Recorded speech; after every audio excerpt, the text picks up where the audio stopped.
Greetings. Let's get into part 3 of the Whitney Houston series.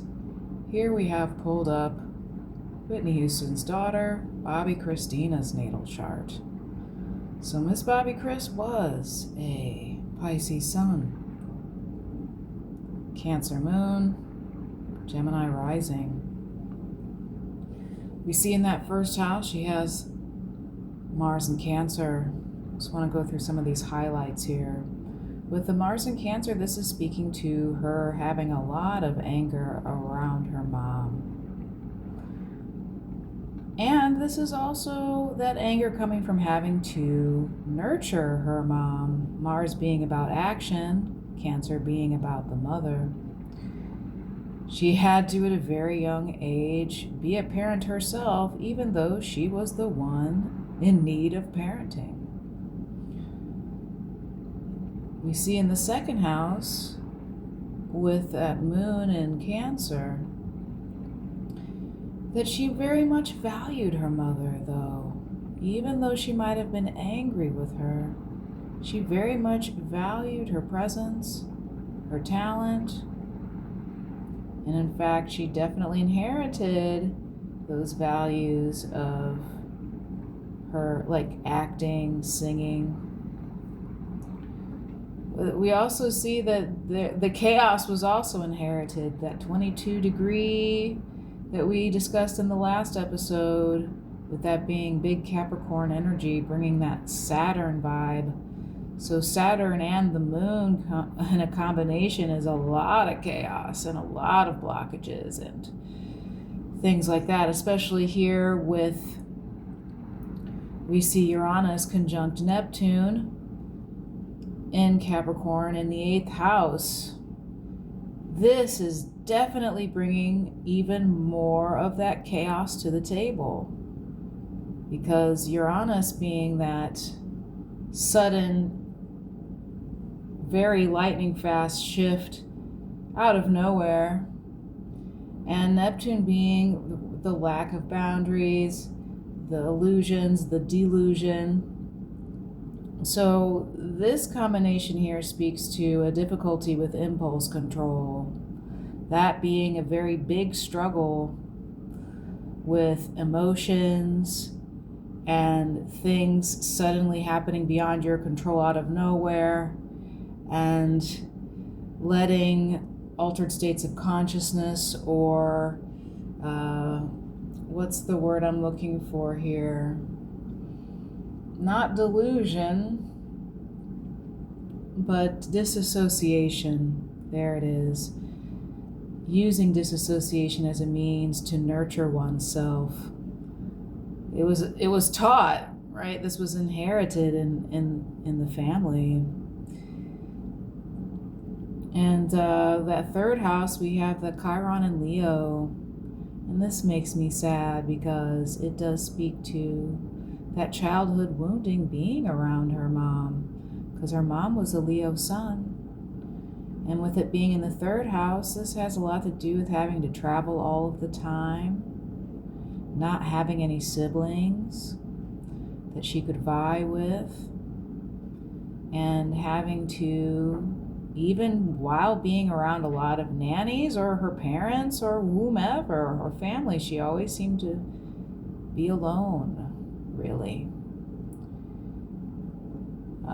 What else is interesting is she inherited her mother's Saturn in Aquarius.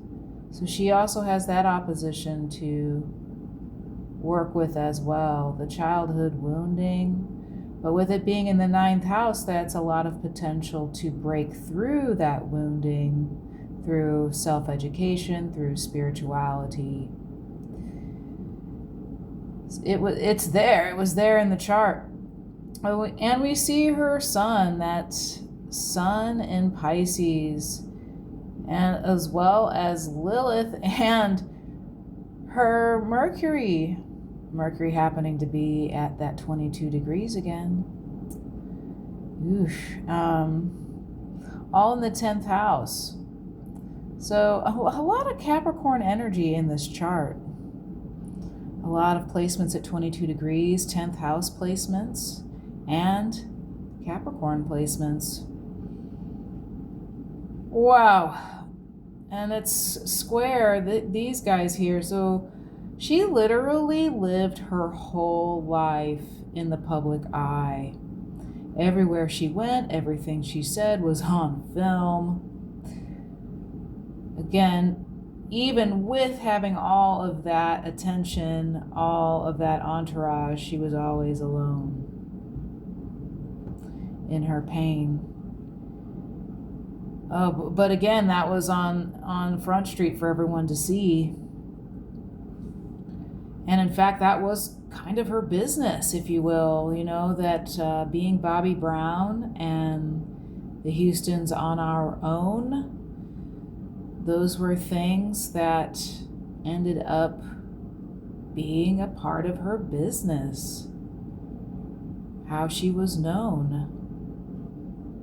We also see that she has that her Venus is in Aries in the 11th house. So again, this is speaking to more of her being her own best friend, but her also valuing self-expression. She really did want to be at home. In fact, her home was, again, out loud in front of everybody. We also see that South Node in Gemini as well. So something to a dialogue needing to be released. Right, again, this North Node being in that 6th house, the potential for new habits and routines, and releasing the dialogues and the acting. And I don't mean necessarily the profession. Let's get into the bi-wheel of Whitney Houston and Bobbi Kristina, and this chart blows my mind. This is why I freak out on astrology, okay? It's charts like this one that just humble me in showing cycles and patterns being inherited. So let's start with Saturn. And here we see what I was talking about, where she inherited her mother's Saturn, her mom having it retrograde at 19 degrees Aquarius, but Bobbi Kris having it at 23 degrees. So this is already showing that experience of her literally having to be her mother's father, like she had to parent her. She had it at a higher degree, speaking to being a little further along in the lessons. And I'm sure some of it we got to see, but much more of the parenting she had to do was in those private spaces and places that weren't seen by TV. And we also see here, this stuff is heartbreaking a little bit. We see the son, Bobbi Kris's son, being right on Whitney's Chiron. So we see that Bobbi Kris has inherited some of her mom's childhood wounding. And we know that Whitney's intentions were to do something different than what she experienced with being left home alone. So she brought her daughter with her on tour, only not realizing that that also brought the wounding. So here we also see Bobbi Kris's Chiron being on top of her mom's sun, 18 degrees retro to her 16 degree sun. That wounding coming from her mom. Right, so here, just already, this is wild that we're seeing that they are in this codependency wound cycle where they keep unknowingly triggering each other. And here we have Venus in Aries on top of Whitney's moon, Jupiter conjunction. But actually, that as we can see, that Venus is at the exact degree as the Jupiter. So this is, Bobbi Kris wanting to carry on the legacy. And yet, with Venus being in Aries, this is also showing that she didn't get the same kind of tutelage and support that Whitney received from Sissy. That while she was, again, valuing all the things that her mom did, this is also her having that chaos or inheriting that kind of chaos and anger. This is her, moving on, carrying on those values, but having to do it more so on her own. I mean, with mom's support, but not in the same way.